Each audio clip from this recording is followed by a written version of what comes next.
Okay. Okay, yeah. Go to the next screen. Perfect. All right. So good morning, everyone. Thank you again for joining us.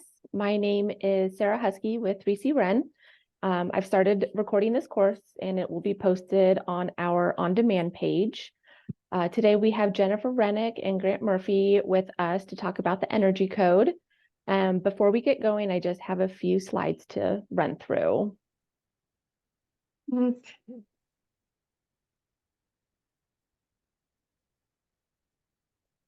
And just a reminder that we just ask everyone remains on mute throughout the duration of the course.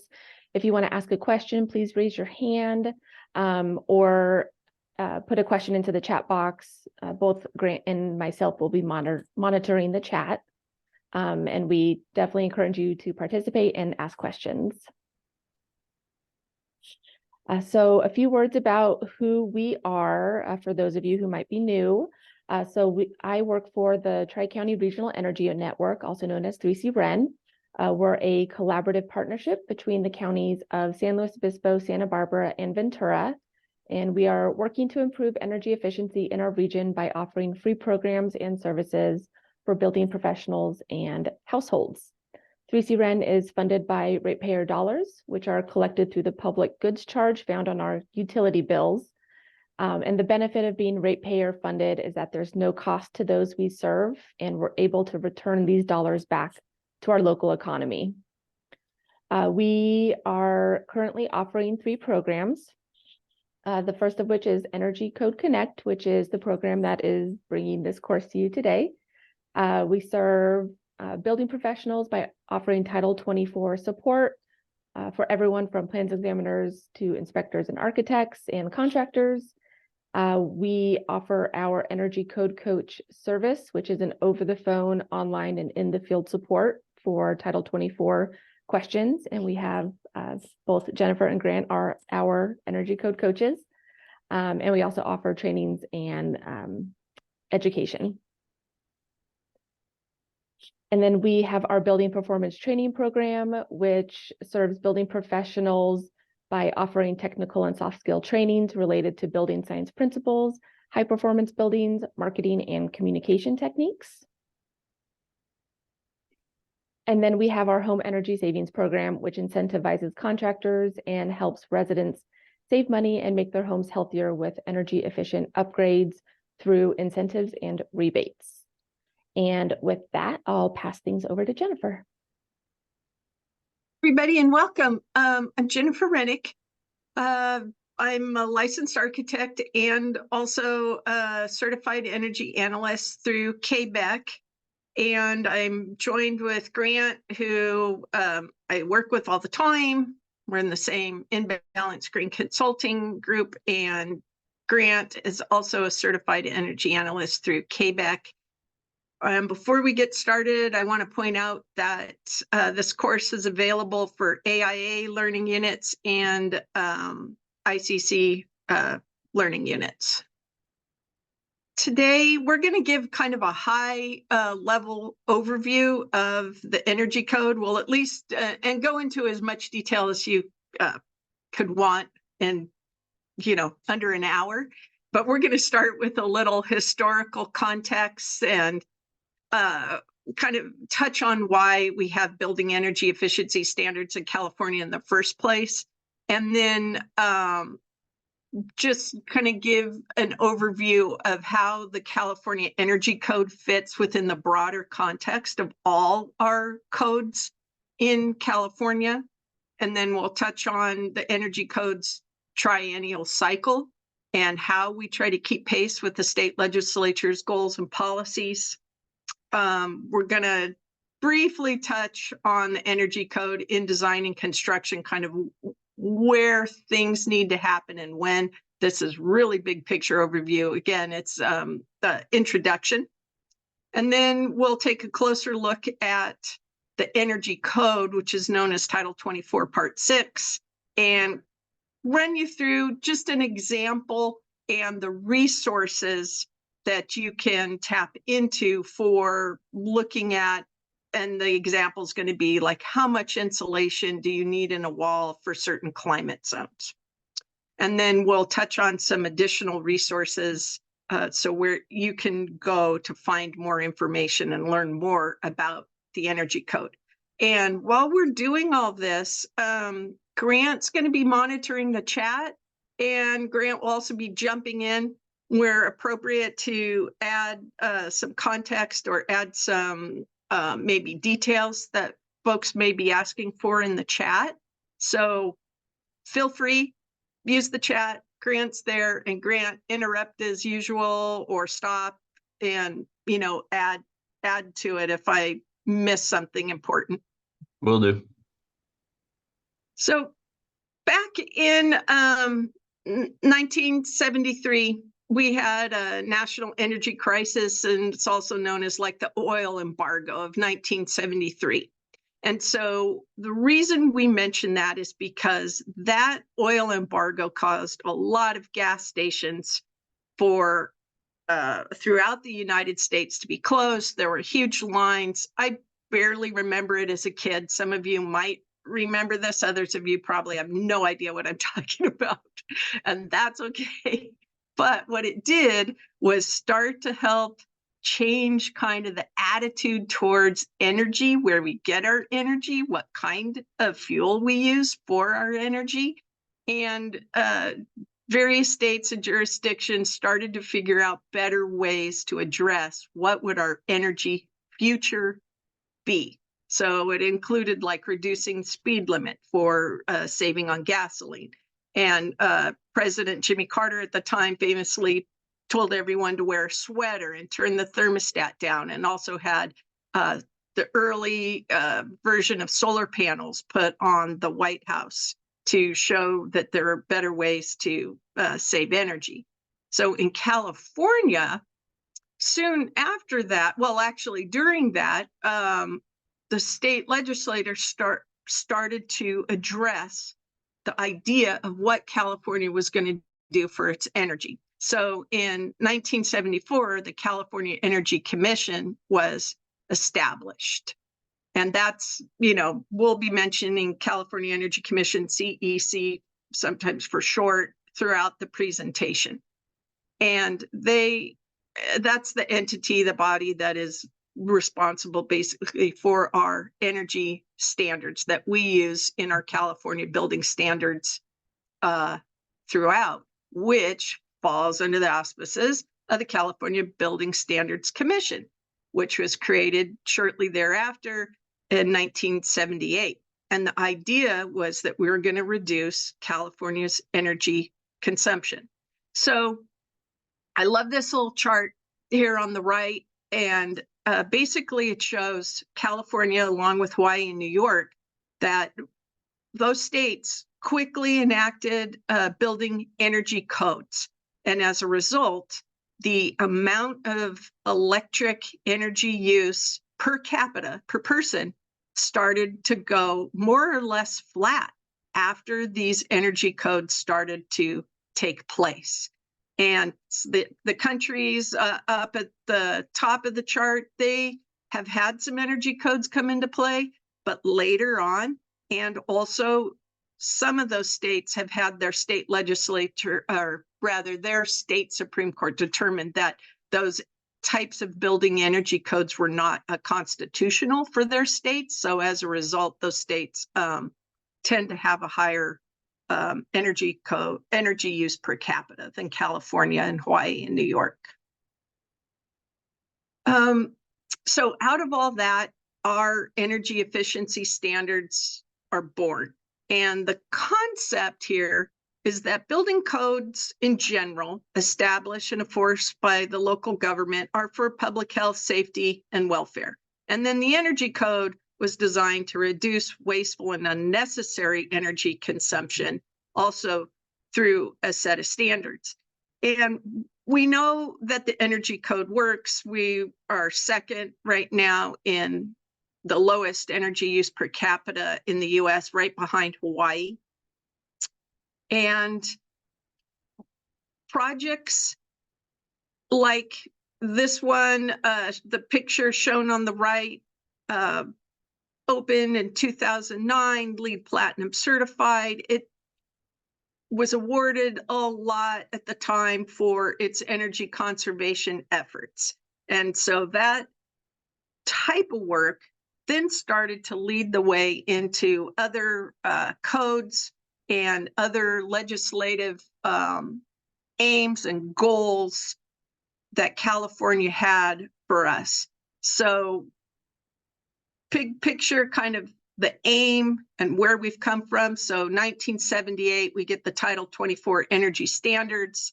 And then in 2008, we have our Energy Efficiency Strategic Plan. And then we've got examples of LEED buildings that are showing us that it's possible to save a lot of energy in our buildings. And California then brings in another portion of the energy related stuff through Cal Green building standards. And in 2022, under the workings for our 2020, under the workings for our 2022 energy code, 2019 energy code implemented in 2020. Sorry, if you get confused, you're not the only one, because the codes are named one thing, when it happens is something else, and when they work on it, it's another date. So sorry about that. But the point is that homes now, under our energy code, are required to have some PV panels. And now we're in the 2022 code. But the really big, bold goals that California set out for itself is that by 2045, not only would the buildings use a lot less energy, but our electric generation is supposed to be carbon free. So clean energy moving forward. Okay, so now, big picture energy code. We were talking about energy efficiency in buildings, and now it's starting to relate to how do we get that energy? Where's that energy coming from? What's the impact of that energy on our grid? And as we transition to clean energy, or sometimes called carbon-free energy, we collectively, the royal we, including our utility companies like Edison International and the CEC and the different commissions that have been put in place to look at that, we start to see that, hey, as our building sector becomes more electrified as a way to reduce its use of fossil fuels by burning fossil fuels directly, we see that our electricity use is going to go up and our gas use is going to go down. But in addition to that, we're going to be plugging in a lot of things, including electric vehicles, because the state also is part of this big picture. We're just a little piece of the energy code dealing with buildings, but our buildings are part of everything, including transportation. So now we're going to be plugging in electric vehicles. And so the energy use, the electric energy use, is going to go up even more. So Southern California Edison took a look at, through Edison International, took a look at their jurisdiction or their territory specifically, and did a pathway to 45 estimate in 2017, what they thought the cost of energy was going to look like for a household. And then it was recently updated in last September. And we see that it's including electric vehicles now in that. And then for customers, yes, they're going to see higher electric bills is the bottom line. They will probably see lower gas bills, but overall household expenditures, the concept is that they will be spending a lot less money on gasoline as California also moves towards all electric transportation. So with that, any questions, comments, anything in the chat? That's kind of my big picture vision of sort of where we're going. And also if we've got architects and other folks on the call like that, I think a takeaway is, yeah, your clients will probably see higher electric bills as we move forward, but not necessarily because the cost of electricity is so much higher, but because people are using more as they plug in more appliances and other loads. So moving along with the California Energy Code itself, the California Energy Code is just one portion of one of 28 titles in the California Code of Regulations.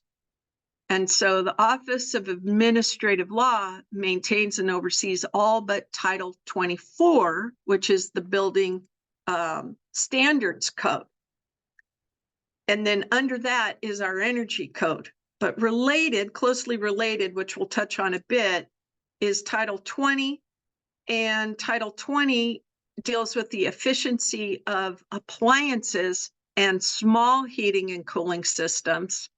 And those are referenced throughout the Building Code and the Building Energy Code.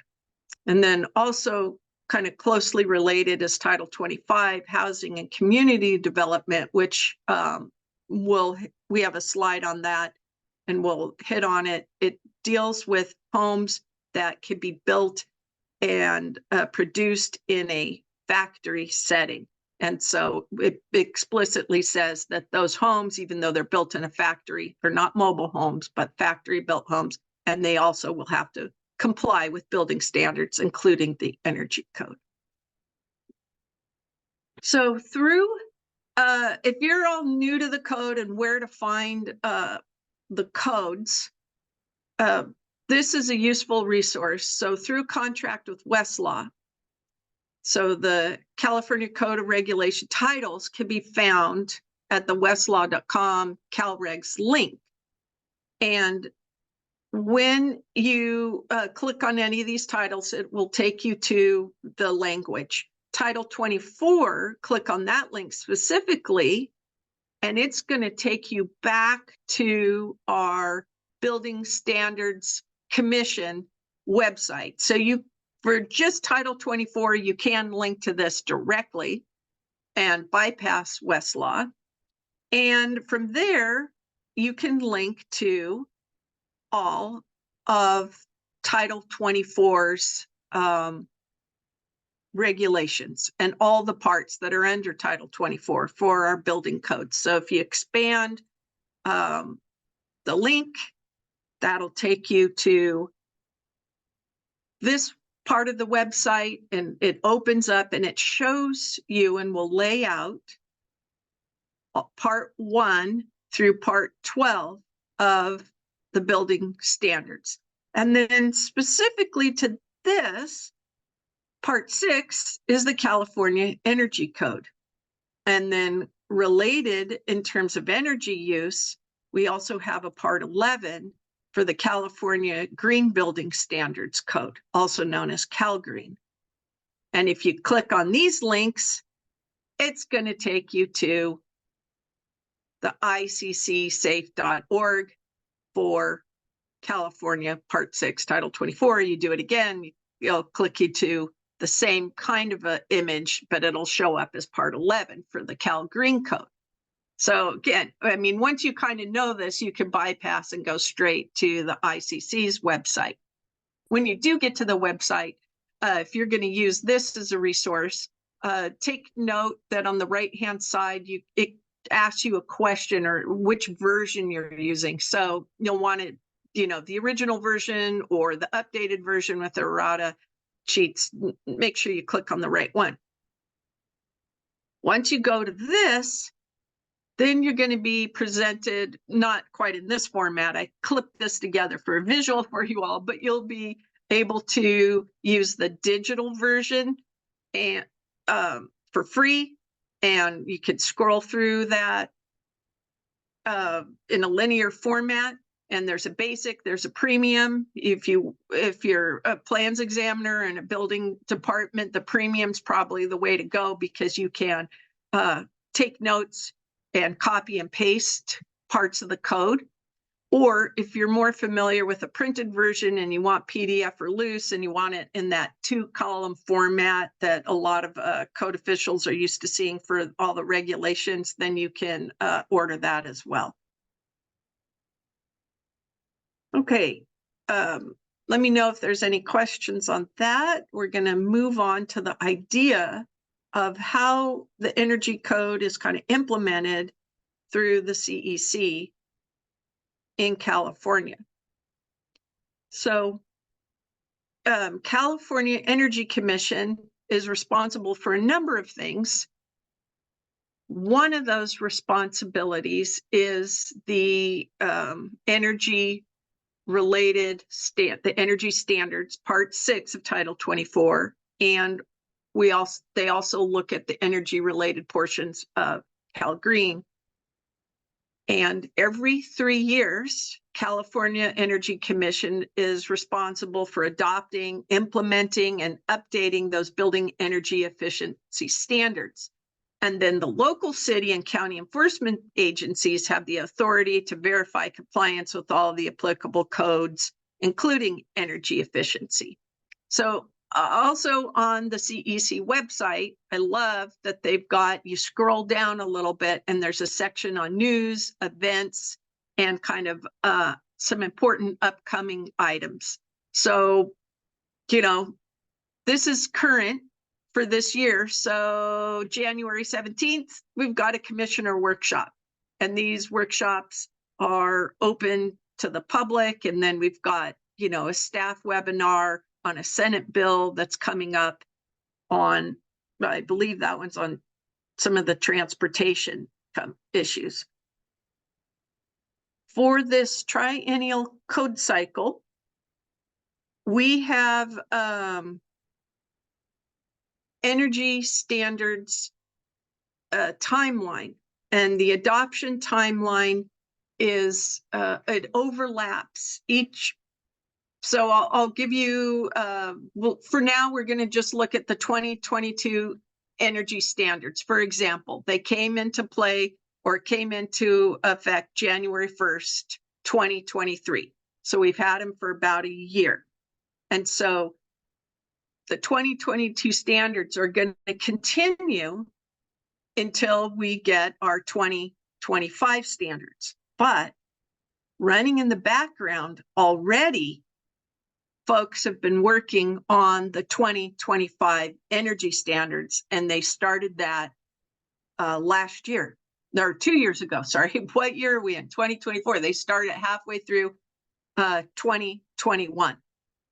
And now, fast forward to January 1st or January 2024, through the next 6 months, the CEC is going to be going through the rulemaking process. And then by June of this summer, the 2025 energy standards in Cal Green, the energy portions of Cal Green will be adopted. And then by December 2024, the California Building Standards Commission will give their approval. And then the work of getting all the software in place, all the manuals, et cetera, that's going to continue until January 1st, 2026, when the new standards become effective. So soon, well, a lot of folks are going to be working on the 2028 standards. So there's this constant overlap of what's in play, what's coming up, and what could be coming up in the future. For our current year 2022 energy standards, part 6 of Title 24, there's a number of resources.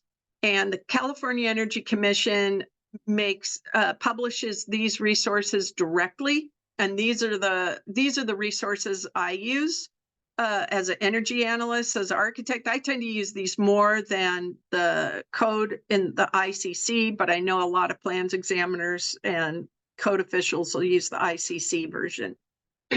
So we've got building standards efficiency, the regulations. We've got a book, 2 manuals set up specifically for the software that goes and all the algorithms that go into doing performance calculations or computer modeling for energy building modeling. And then we've got companions for the reference appendices, which we'll touch on in a coming up. And then we've got these 2 other manuals called compliance manuals. And if you're new to the code or new to all this, those are the 2 books I recommend you get. Absolutely grab those along with the building standards and the reference appendices, because these 2 manuals go through a lot of the common examples and do a lot of common questions with answers, and take a person in each section, kind of explain it in plain language, and then go through examples of how that code's implemented. So in the design process, a lot of folks, just to simplify things, we think of the design as a linear approach where the architect and the team comes up with the design, it goes to the plan checker, then it gets approved, the builder builds it, and during that construction time, inspector from the authority having jurisdiction comes out and looks at it all. If you have a more complex building or you're doing lead work, we highly recommend a more integrated approach to design, where your architect and team, if you have the opportunity and the luxury of knowing who the builder is, you could work with the builder and the permitting agency at the same time to identify issues, and it enables certain efficiencies. But typically, the architect team's going to design to those energy standards. Then the plan checker is going to look for compliance via a Title 24 report, air quotes, because Title 24 is much more than the energy code. But if you're new to this, you're going to be hearing folks say Title 24 report. And what they mean is Part 6 of the energy code. The builder's going to build to those energy standards and coordinate what's called HERS, so Home Energy Rating System. That person's third-party entity that comes out and looks at the project for certain types of energy efficiency measures, and then all that, those reports and all the HERS documents, all that gets wrapped up, and then the building authority having jurisdiction, that building inspector can confirm the project was built to those standards. For more complicated projects, and if you're working on a commercial project and a lot of the code is kind of new to you, it's helpful to maybe think of this as a more cyclical flow, where the owner, you're going to find out really what the owner wants. Okay, that makes sense from a design team perspective.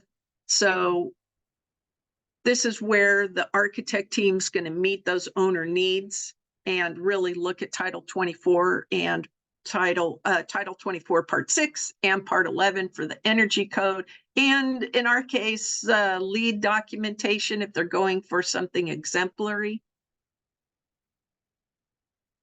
Then that Title 24 energy report comes into play, and a lot of decisions are made. Sometimes this goes back to the architect team to change or implement certain energy saving features. So that in and of itself can be a bit of a back and forth.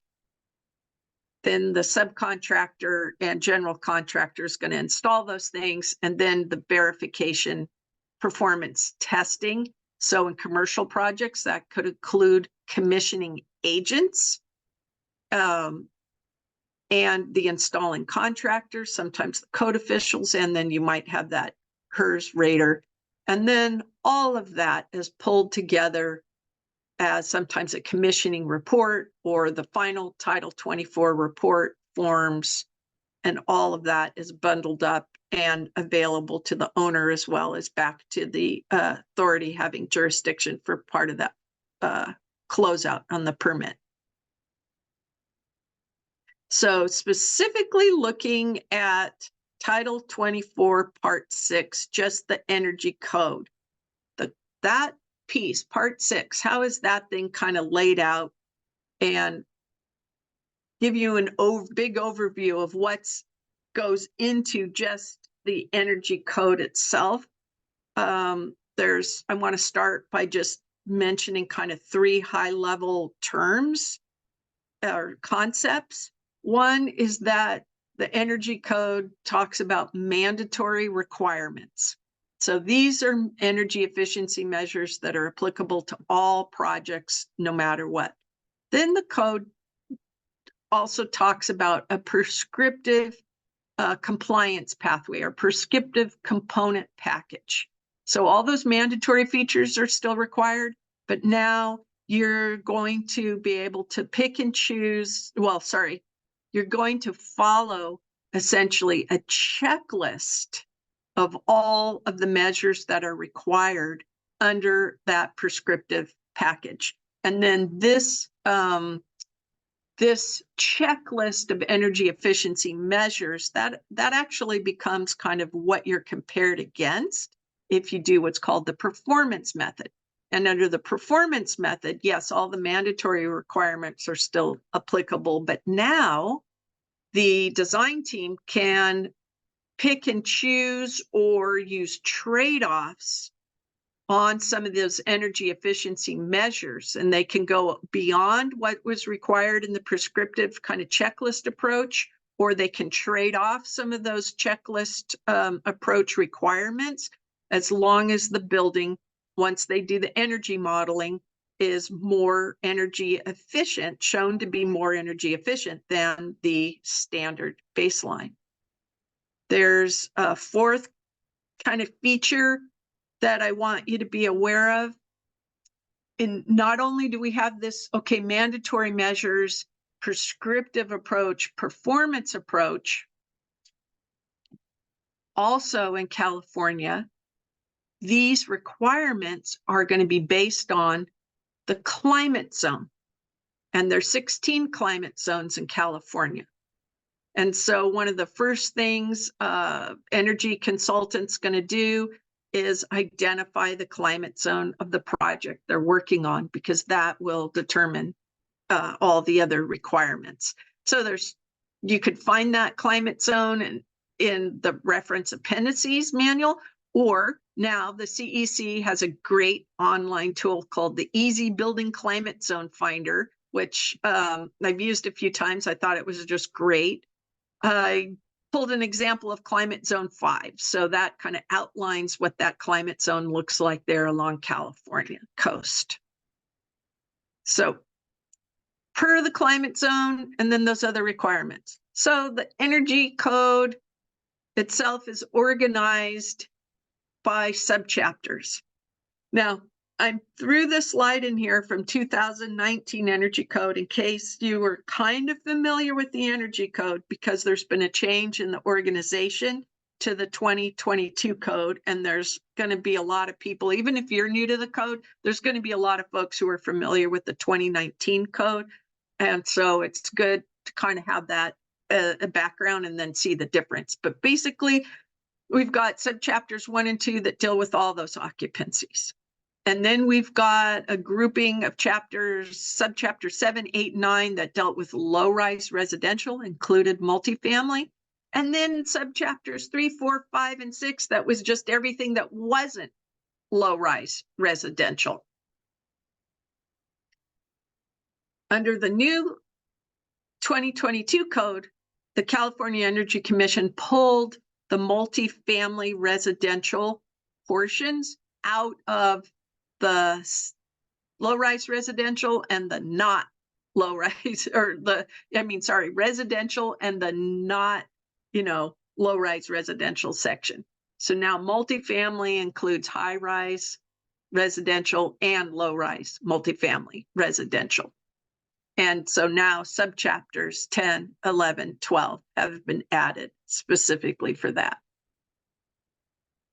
If you're getting new into the code and seeing this for the first time might be a bit overwhelming, because not only is the code addressed as subchapters, but there's also section numbers that are applicable to those subchapters. And those section numbers don't necessarily kind of follow exactly how you might think they should with subchapters. So just kind of keep that in mind. And then most of the time, people will refer to the specific sections and not the subchapters. So a great resource right in the beginning of the manual. So subchapter 1, but table 100A, they've spelled out kind of where you can find what you're looking for within the manual. So it's organized in this table across the top. Occupancy, find the occupancy you're looking for, like hotel, motel, covered process, residential. Then what the application is. In other words, are you looking for water heating? And then it'll tell you exactly which section has those mandatory measures, which section addresses the prescriptive components specifically, what sections addresses the performance approach, and then which section addresses additions and alterations to those.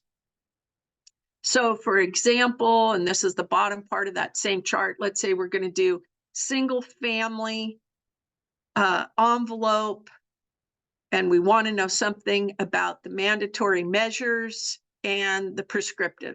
This is going to tell us, for example, on the prescriptive measures, that we could go to section 150.1A through C in this case, or click on it, it'll take you to that section. Kind of run through another example of what that might look like. Low-rise example, we've got the subchapter 7, section 150.0 deals with all the mandatory measures. And that applies A through R for new construction. And you can see the list on the left. Going to go to that section A for ceiling and roof insulation. We're going to go down to C for wall insulation, for example. That's what we want to find out about in this example. If we go to subchapter 8, section 50.1, performance and the prescriptive, again, new construction, it's going to be climate zone dependent, and it's going to apply to regulated loads, which are hot water, mechanical space heating, indoor air quality, ventilation, and the building envelope. And so the walls are part of that building envelope. And then we want to show prescriptive compliance. And we're going to look for a checklist approach, but it's going to be presented in tables. And then, you know, similarly, if we're going for additions and alterations, then we'd go to those sections that apply to, say, the building envelope under section 150.2. So there's a big, for example, this is one piece of it. So there's a table in this part of the prescriptive wall example. So let's say that single family new construction home is in Thousand Oaks and it's climate zone 9. How you enter this table is you would go into the manual, the standards, and you would find your climate zone 9, and we take a look at walls. They're above grade, and it's going to, we're looking at a framed wall. It's a 2x wood framed wall, and it's going to give us the U factor. Now, if you're new to the code, you might say, oh, crumb. I remember learning a bit about U factors, R values in school. Shoot, U factors. How am I going to translate that U factor? I don't have this stuff memorized. So that's where you go to the, you know, once you look it up in the standards, then you're going to go to the reference appendices. And you're going to take a look at those U factors. And in this example, a U factor of 0.048 complied. So anything less than that would also comply. So in this case, in the reference appendices, the table does not look exactly like this, but you can get the same cavity information, stud spacing, and the U factor and exterior insulation same.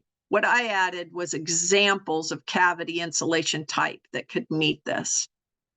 And so for climate zone 9, it's possible 2x6 wall, R21 cavity insulation with an R5 exterior. That's going to give you that 0.048 U value that you need for compliance. Okay, you can follow, it's a similar kind of exercise that one could do for non-residential. So let's say we've got a team that's looking at whether they want to use wood studs or metal studs as an example. This is a 2-story commercial building in Santa Maria area, climate zone 5, that we had worked on. And that it was basically a question the architect had, and they wanted to know the implications. So we could take a look in the standards and find out what's required. So we take a look at the requirements for climate zone 5 for the opaque envelope, build roofing materials, fenestrations, etc. And specifically to the walls, we're going to look at the metal framed and the wood frame. And so we take those U factors, you translate it into translated into what that assembly might look like for the design team. And if they engage with the metal studs, they'd need at least a 2x6, 24 inches on center with an R19 cavity, plus an R12 continuous exterior or interior insulation. Or they could just build with 2x4 studs wood with an R13 cavity. So there's a cost difference there due to using the metal studs. And this is where it's good to get the builder on board. Or is your building team, do they prefer building with the metal and continuous exterior insulation? Are they commercial builders, or using more residential style building there where 2x4 studs? It makes sense, but both will work for this climate zone. And then kind of note the difference too, what a big difference climate zone can make. So for example, if you were in climate zone 4, which is up here in Atascadero where I am, or 9, which is out by Thousand Oaks area or other parts of Ventura County, even the 2x6 wood stud with R21 would need a continuous R2 insulation. If that wasn't good, that's wouldn't work for folks. That's when we can start to engage with the computer method, the computer modeling. Can I ask a question? Yeah, absolutely. Hi, this is Roger Pichardo with the City of Moore Park. So thank you for this presentation. It's very informative, and I really appreciate you taking, this information and dumbing it down to where we could understand it. My question is, so, you talk about climate zones. For instance, you compared Thousand Oaks to the area that you're in up north, or central, right? Central Coast. Yes. So those particulars actually could drive the cost of the project up or down. Is that correct? Yes. Yes. Okay. Yes, that is correct. That is true. And so one thing I didn't get into on this, but part of the California Energy Commission's they were I'm blanking out on the word, but they were given the duty, the role, the responsibility of showing cost effectiveness for the standards. And they do that by looking at not only, and this actually kind of segues into this, what's called TDV, time dependent valuation, up in the right-hand corner there on the slide, is they have to take a look at weather files for a typical meteorological year. Your question's actually just perfect timing. So typical meteorological year for each of those 16 climate zones. And combined with that, it's going to take into account where that energy is coming from and how it's produced. But new to the code, just 2022 is they've also added in source energy, which goes even deeper into how the energy is created. And it's kind of a proxy for the carbon footprint, for the impact of emissions, greenhouse gas emissions on that energy. And so that combined with the solutions and how much energy is saved sort of determines the standards. And all that has to be shown to be cost effective over that life of the building in terms of that cost of the energy, how it's produced, where it comes from, and now the impact with source energy to the environment. And so when you do a computer modeling version of it, it's going to take the kind of that checklist approach that we went through as the baseline. And then it's going to let the design team pick and choose what combination of assemblies they want to meet the energy code. And that's where working with an estimator and the builder can result in a more cost-effective way of meeting the energy code. Cost-effective in terms of the actual dollar spent per that development, per that owner project team. That So- baseline is the prescriptive code too. Yes, Just to clarify. Yes. So everything when you're doing the computer performance method, you are being compared against a wall of the same square footage, same orientation, etc., using the prescriptive requirements. Thanks, Jennifer. yes, exactly. And so if you were familiar with the other code cycles for a commercial building, you might know that you would have to meet the efficiency standards and have your standard design compared to a proposed design. And if your proposed design uses less energy per square foot for the year, then you would pass. And now under 2022, we also will look at the total energy, and that total is now going to include photovoltaics and batteries. And also new is that source energy. So these, and the other thing to realize too, if you're new to the code, is the KBTU per square foot of building area per year. That KBTU number is a number that's been normalized with all of the things we talked about by this climate zone and the impact of where the energy comes from and how much energy you use. And so that KBTU number is a metric, but it doesn't translate exactly into how much energy use you might see on your utility bill.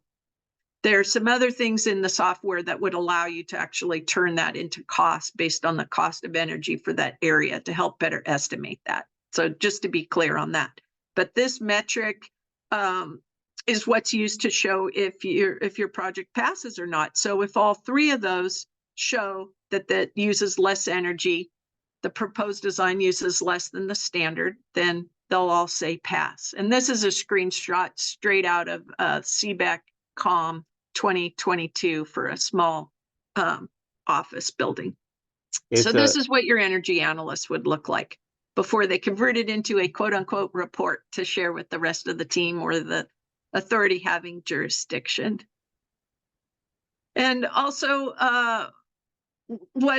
you could dive in deeper with this. If you work as an architect, you work with your energy analyst, or as an owner, work with the energy analyst, you could dive in deeper and you could take a look at those regulated loads that can be traded off with each other. And so that includes space heating, space cooling, the indoor fans, the fans associated with your heating cooling equipment, your heat rejection pumps, domestic hot water, indoor lighting. And so we're gonna, and then yes, minimum PV and battery requirements now are new to the 2022 code. So you're going to take a look at what the standard design says should be the baseline, which is based on that prescriptive checklist for that climate zone, for the orientation, for the square footage of your building, your proposed design. And then you can take a look at the compliance margin. And here for space heating in this example, it's a negative number. It means we did not meet the standard. But for space cooling, indoor fans, and the domestic hot water, those numbers are positive, and those positive numbers outweigh that negative on the space heating. So the overall effect is that it meets the efficiency compliance. And then we add in those photovoltaics and batteries, and we get more positive numbers. And so our compliance margin goes up even more. So we're good on the efficiency metric and the total metric for this example. Now, when we go into source energy, same regulated loads, PV and battery, but now we're looking at source as a proxy for our carbon impact, for how that energy is created and where it comes from. So in this case, the space heating was burning fossil fuels, for example. So the fossil fuels with the compliance for source efficiency, we are not getting the benefit of a clean grid because we're burning fossil fuels directly. So we had a little bit of a negative just in the efficiency side of it. It's still showing up as a negative in our source energy. The other two are positive. So, but it wasn't enough to compensate. However, we get to add in the batteries, the photovoltaics, and we could do additional with more battery than is required. I mean, more photovoltaics than is required. And so we get a positive number, and it makes up for the negative source energy on the cooling. And so overall, we have a project that now complies, but we were able to use trade-offs. Hi, Jennifer. Yeah. Hi, this is Roger again. So just to make sure, this is a good explanation. So essentially, for instance, you have the space heating that has a standard of 5.53. The proposed is 5.58, which is essentially more than the standard. So essentially, you've cut down in these other areas, space cooling, indoor fans, right? You've got a positive there. So essentially, you might have a building that is constructed that meets the overall standards, but there are some instances within the building that are going to exceed the standard, but are offset by other components. Correct. Okay. Yeah, and the reason why I'm asking is because, for instance, I have a home that has, PV, doesn't have a battery, has not an electric water heater, but a gas water heater. So I'm just trying to put that all into perspective and, to how the developer, and the construction was done. And this really makes sense because I'm like thinking, well, why did they put in a gas water heater, right? Instant water heater rather than an electric one when you have solar panels on this rooftop, right? So I was trying to just figure out the rationale, but then at the end of the day, it just boils down to, dollars, bottom line, right? So they need to make the project happen, and that's the way they make it happen. Yeah, this performance method is the most common way to compliance for projects for that reason, because you can balance out these decisions, penalties. The reason that it's more and more relevant to walk through the whole process is because every code cycle, it's becoming a little more difficult. You can still meet prescriptive code with a tankless gas water heater, but you're not getting credit like we would have for a high efficiency one in previous code cycles. And now in the most recent one, the baseline, that prescriptive, is looking at a specific type of heat pump water heater. So as the energy code keeps cutting away and tightening these options, it makes it more difficult to use standard construction methods, standard decisions that we have been doing for the previous, mini code cycles.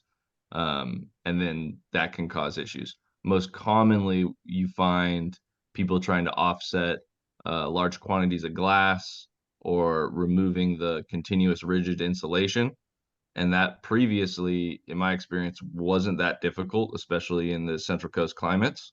You leave our friendly climate zones and it becomes more difficult. But with 2022, it's become harder to get away from. So people have to try other methods or start, figuring out how to price and install those products competitively. Yeah, thank you for that explanation. And also with respect to the HERS ratings, right? Initially, that was something that that was brought up because, of energy efficiency, like Jennifer had mentioned, to reduce on energy consumption. But it seems to me like it's been taken to another level now as well, when you're talking about just the from a form of a health, an individual's health. For example, I had a HERS raters come to my home and do, an inspection the other day because of someone in my home who has allergies and just really bad, right? And we're in an area where within close proximity to an airport, within close proximity to 3 construction sites and the freeway. And so, and then, and with new construction, you have this drought tolerant landscaping that also adds to, individuals who have allergies. And so he came out because, the individual that lives in my home is constantly just, dusting and cleaning and often says, I do this every day and I still see, dust particles. It just never seems to go away. And it's really affecting my health. So the HERS raters came in, did an inspection and said, this is a fairly new home. It's only 5 years old. But as I went up into the attic, I noticed that there are some areas in there where, for instance, there's leakage, they're not sealed. And so all of that stuff that's blowing around in your attic is actually probably, seeping through. And that's why you're seeing a lot of this dust particle in your home. And you're never going to get rid of it unless you isolate that issue and fix it, right? Fix those gaps, have Yeah. someone come in, clean out your entire attic and put new insulation. And it was pretty interesting because the insulation that's in there now was typically supposed to be white or pink. It was brown, and so that, that just really opened my eyes to, how the energy code is really making significant progress, not only in just conserving energy, but just looking at it from a health and environmental perspective. So, I really, I think it's important and I think this helps in understanding how all these components come into play and how, not only are we saving energy, but we're also looking at people's health as well. So Yeah. it's great. Yeah, Good to- you're just dipping your toe into the building science world. California code's decent. It can be good. Implementation and follow through at the end is a big part of, what we're working to improve, because a lot of this is on paper. And it is just the legal minimum. So there is a large world of even better, and talking about, occupant comfort and air quality and that kind of stuff that isn't always directly handled in these on paper and in modeled decisions. I always recommend those HERS raters. There's good HERS raters and bad HERS raters, but they are, especially if you find some of the good ones, really qualified individuals to give you advice for home performance beyond just energy code, because they walk through good and bad home construction all day, every day. So depending on who you find as a professional, they could be a great resource for homeowners and developers and anyone interested in that. Thanks. Oh, great. I see some folks are answering questions in the chat. Well, Yeah, Grant, while Jennifer, you were while we were talking. already paused, you mind answering Jose's how the standard design TDV indoor fan values are determined? With just briefly, because Jose, there's a lot of especially in non-res, those what metrics they're using to determine? There's a number of them, but if you can give just a quick overview, Jennifer. I thought you were gonna do it. You just started to. That's the briefest way. Okay, so it kind of depends on where you're coming from and asking that question. So, I mean, high level, the idea with the indoor fans is, okay, on the residential stuff, they're saying, okay, here's the fan that would be, so here's the fans that would be associated with your mechanical heating, cooling equipment, and there's category specifically that deals with the CFM and the wattage for your fans that you might use just to bring fresh air into the space, balanced ventilation, exhaust only, supply only. And then with the non-residential stuff, the indoor fans are going to be based on all of that and equipment type on the HVAC. So depending on that baseline type, similar to what we talked about, there's 16 climate zones. Well, you get deeper into that and the occupancy based on the square footage, et cetera, et cetera. And now there's a specific type of mechanical system type that's going to be your baseline.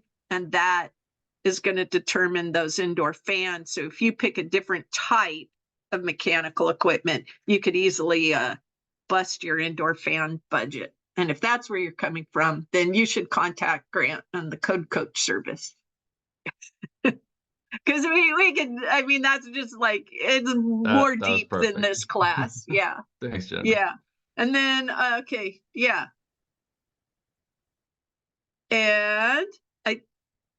And really, I mean, this kind of segues into additional resources, but we have time. Sarah, you have to remind me when the cutoff time is. Yeah, we have until 11. Okay, so we've got time to go back and forth and to go in more detail on this stuff as folks want, which was kind of the idea, because I find that the last couple times I've done this class, we do get a lot of good questions, and especially if this is new to folks, or if they hadn't, even if they're architects who had, looked at a lot of quote unquote Title 24 reports, a lot of times they haven't really dug in deeper to understand what these reports or what your energy analyst can actually tell you about your project, so that you can look for those trade-offs. So in this class, we didn't really hit on it, but you take it a step further in the performance method, especially on the residential side of it. Like Grant was saying, we're seeing requests for people who don't want to deal with that exterior continuous insulation on their walls. And so they're wondering what other kinds of credits are out there that aren't part of that, prescriptive checklist approach. And so there are things that you can do with like heat recovery in that balanced ventilation system, for example. Or you could take, if you know that you're going to be using a type of mini split heat pumps for your heating system, you can make sure that the entire system is completely within the sealed envelope, and that you have enough those indoor units in each bedroom, in the main living space, and individual thermostats. There's a number of things you could do that would then allow that type of equipment to comply with, variable capacity heat pump credits, for example, which can help with some of these things. Not always, not in every case, but, it can, or triple paned windows, for example. So, Grant's like, I was going to say, Grant and I could talk to you for hours about this, but then I was like, well, no, Grant would cut me off, so it wouldn't be hours. Okay. So for some additional resources, The California Energy Commission, their website, what I find is it's so full of resources. I have to go back and just really, it takes me time to go back and find everything because it's so full of stuff, which I love. I think it's awesome. But if you are new to this and you go to the website and you find that you have to visit it multiple times or don't find what you're looking for right away, you know, you can reach out to the CEC. You can also reach out to us as code coaches. We can help you with some of this. And because there's so much, but I'm going to highlight some of the main things that address what we talked about today. So, you know, you can go to their online resource center because they've got more forums, trainings, videos. You can also go to 3C Ren's website, of course, for the trainings and our videos. And you can get, if you can't remember like that climate zone finder, that website directly, you could go into the CEC under the building efficiency standards, and then you can hot link to that climate zone finder, which is really great. And then within the text of, you know, some of these, especially they give you a regulatory advisory, low-rise multifamily compliance forms, 2022 Energy Code. There are some hot links that will take you to the Title 24 Part 6 standards manuals, but also I want to point this out, this advisory, because we talked about the HERS Rater and what a HERS Rater could do for your project. And there's something called a HERS registry. I'll show you that slide next. That is this HERS registry, and the HERS are mostly going to be for the low-rise single family. So when the code changed from taking the multifamily and kind of pulling it into its own sub chapters in the energy code, part of that too was how to deal with what's called the HERS registry for multifamily housing projects. So as of right now, if you're authority having jurisdiction, any of those folks on the call, yeah, we still don't have a registry for the low-rise multifamily projects yet. Also, if you go to the two HERS registries websites for California, right now it's CalCerts and Cheers, they also have a number of resources related to low-rise residential documentation. And they also have trainings and other information. So I find that to be also another useful resource. And then there's Energy Code ACE. They've got some useful resources as well. The one tool I like to use is called the ACE tool, which has a searchable Title 24 Part 6 Energy Code and the Title 20 appliance standards. Both the res and the non-res manuals. You can also get all of the manuals through our 3C Ren website as well. So there's multiple ways to get a hold of some of that information. And the ACE resources, they have a lot of fact sheets and trigger sheets and checklists, which I find to be very useful for the energy code. And then one of my favorite publications from the California Energy Commission is called the Blueprint. And if you're someone who's just digging into the code more, I love this newsletter. It's great if you're a certified energy analyst or inspiring to be a certified energy analyst. The Blueprint is great because it oftentimes will give you a heads up on what's coming up in the code, and also some tips or clarifications on what that code language is. And a lot of times real examples will come up. The folks will ask the CEC about it a lot, and then I notice that that issue will be published in the Blueprint with a clarification.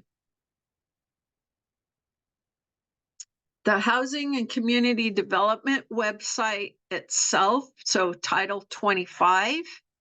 Especially if you have any questions dealing with factory-built housing. And we've had this come up on multifamily projects and ADUs, so accessory dwelling units, where folks are wondering, can they use an ADU that was built in a factory someplace?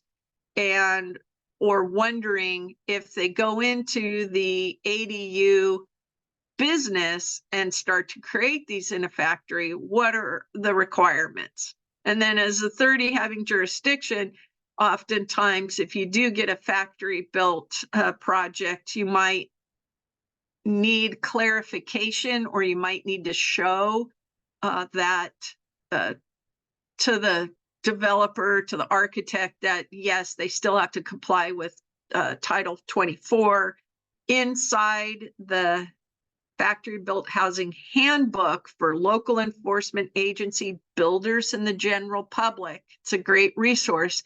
There is a table in there that explicitly spells out that factory built housing, which is different than a mobile home, by the way, and we don't usually use the mobile home term anymore, and it's not a trailer on wheels either, but a factory built house that's going to be on a permanent foundation. They do have, those buildings do have to comply with the California Energy Code Part 6 and Part 11, Cal Green, along with the other parts of the residential code, electrical, mechanical, plumbing, etc.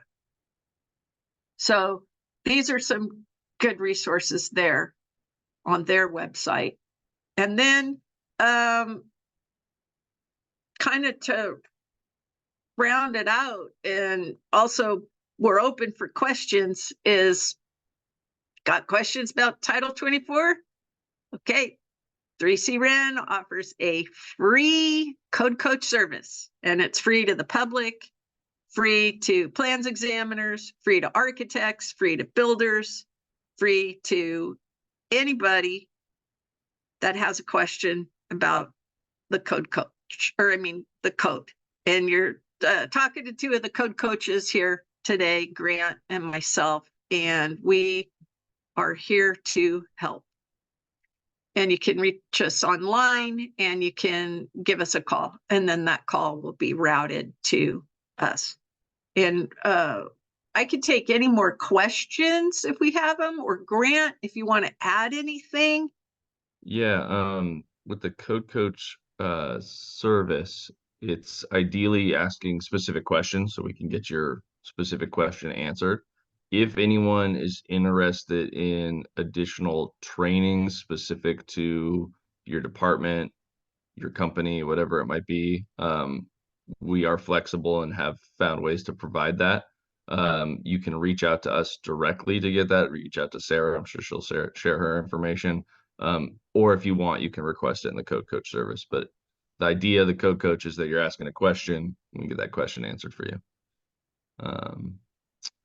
We have a question here from Rebecca asking, what type of renovations have to meet the energy code? Replacing windows, for example. Yes, replacing windows will have to meet the energy code. I think I mentioned earlier, one of your questions, there is a specific code section for residential alterations and additions. It's pretty complicated. We have on-demand trainings in the 3C Ren library covering just that topic. I'm sure we'll probably offer them live again because it's always a popular one. There are specific exceptions or different ways to show compliance with that process because they're not expecting you to meet brand new construction code in all cases when you're replacing some windows, let's say. But yes, there are prescriptive and mandatory requirements, and you can use the performance method, and sometimes it's useful, sometimes not. Yeah, and then other types of things, like if you're digging into the walls, you have to replace the insulation that needs to meet the code mandatory minimums, for example. But the regulated loads, so if you touch in that renovation for the energy code, if you're touching the hot water heating system, if you're touching your heating and cooling mechanical systems, if you're touching your ventilation for fresh air or kitchens, so you have to have a kitchen hood, kitchen remodels, bathroom remodels for bathroom exhaust, that could be under Cal Green, the Part 11 part, and roofing, re-roofing.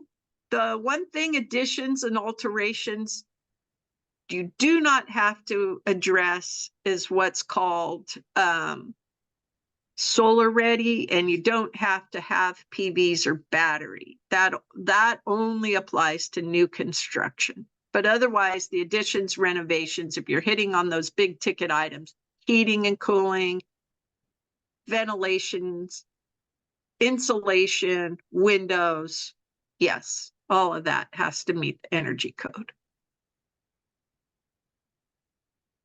Hope that helped clarify. Okay, Sarah, would you tell us about some of the upcoming courses that 3C Ren is offering? Yeah. So just in closing, to start for this training today, there's continuing education units available, both AIA and ICC. And then a copy of the slides and the recording and the survey will be coming out. And that actually reminds me, I wanted to send or launch a course poll. This one is just kind of our high level, just your opinion on today's course. It just kind of helps us gauge future offerings. The survey that we'll be sending out digs a little bit deeper just to get further feedback. And as far as upcoming courses, I just listed the January courses, but we have a full calendar already, I think through September of this year. So there's a lot of events coming. I linked our event calendar there, but then we have a batteries course, intro to residential HVAC systems, and then an energy code compliance HERS measure part 1 course. And yeah, with that, we have about 10 minutes, so we can stay on and answer any questions. But if you need to go, feel free. Thank you for joining. Yeah, and then Grant, I guess I saw a couple of questions or something pop through on the chat real briefly. Was that anything you want to say to everybody? Sure. Rebecca was asking if you're replacing your gas furnace with a heat pump, if you need to provide calculations to your jurisdiction for your permit. So I just said yes, you do. That does fall under that alterations code. So I don't want to say it's simpler because it's confusing in its own right. But there are less if you're just doing a 1-to-1 unit swap. You're not altering your ductwork, you're not swapping out your windows as part of it. If that's the whole scope of the permit, there are just a list of code requirements that you have to meet to swap that out prescriptively. Oftentimes those projects, when they get really convoluted, is in a remodel like that, people are grabbing other aspects of the building in addition to just doing that swap. And then once you reach a certain amount of change, it does become beneficial in a lot of times to show that performance compliance. And then you get to trade off this new heat pump that might give you credit with worse windows from what you're something like that, but just a 1-to-1 swap. There are just a list of requirements and prescriptive forms that you can fill out. And then I mentioned, send that into the code coach, and I'd be happy to respond with the little fun trigger sheet that Energy Code Ace prepared for HVAC prescriptive residential compliance. It's got a lot of info in it, but it is kind of the best way to summarize what those requirements are.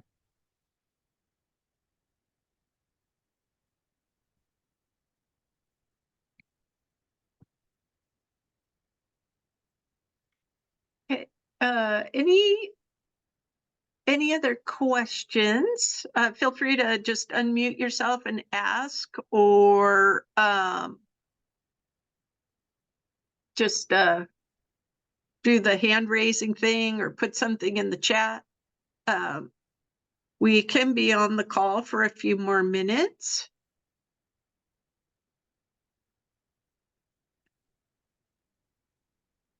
And I'm pausing for a moment. Don't want to cut anyone off or pressure anyone. And you can always, I saw that, oh, Sarah put the direct link to the Code Coach in the chat for folks. If you have questions that you want to put in that way. And Yeah, looks like Rebecca unmuted. Yeah, a quick question. I just wanted to understand what the process is. So when your architect submits your plans, or if you're just doing a smaller remodel like windows, for example, I mean, do you have to get a full Title 24 report done for your project? Is that how it works? Or is it something that the architect does, or something a homeowner can just do, or a windows contractor, or what is the process to comply? You have to provide, so for just a window replacement, my recommendation would be to show prescriptive compliance.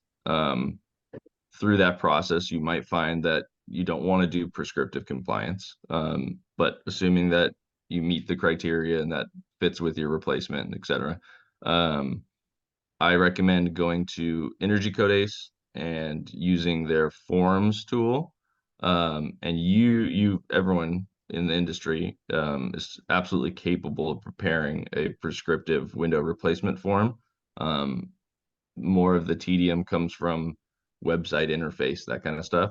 But yes, you do need to provide those compliant forms signed off by the responsible designer and whoever prepared the documents, and include them for your permit submission. And as a homeowner, technically you can be the designer and the documentation author for homes. You can do that. You can.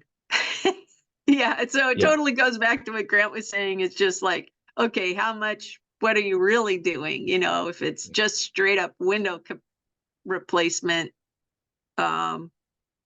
it's pretty straightforward. It's pretty easy. You'll have to input,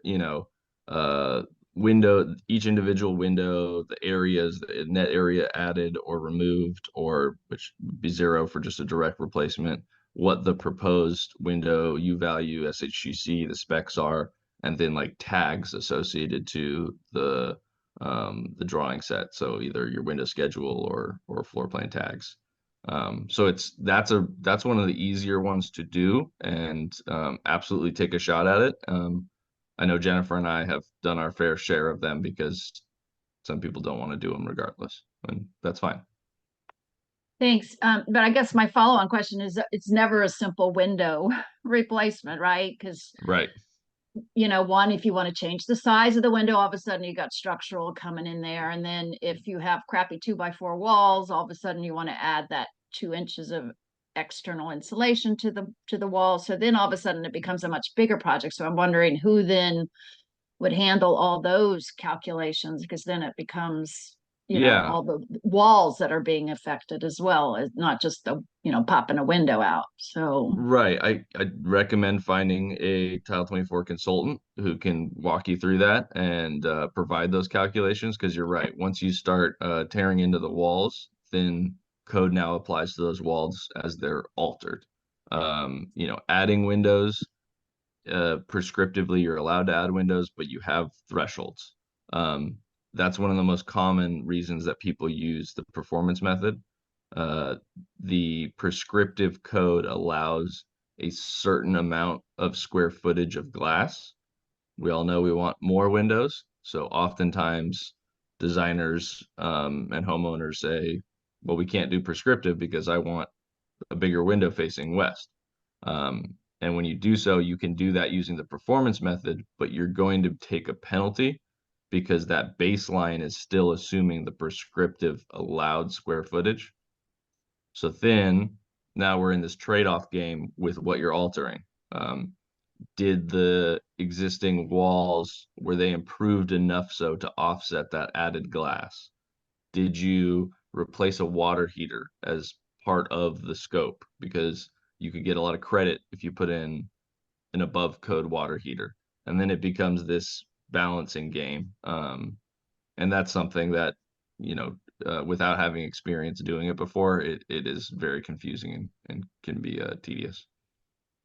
So it's a Title 24 consultant is the type of person that would be handling this? Yep. Okay, Yeah. thank you. And if you're working with an architect or a builder, the architect and builder will typically have like their go-to energy consultants to do the documentation, so. But if you're trying to do it all yourself as a homeowner, then yeah, you'll probably need to reach out directly to an energy consultant, Title 24 specialist.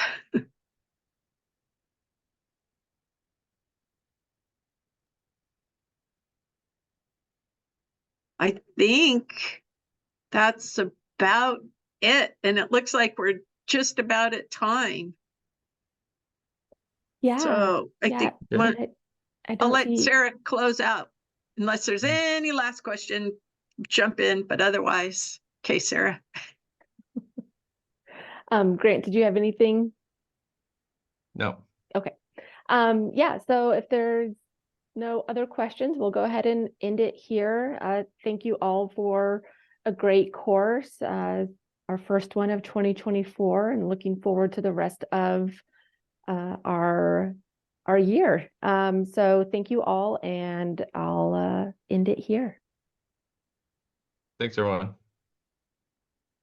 Thanks, everyone.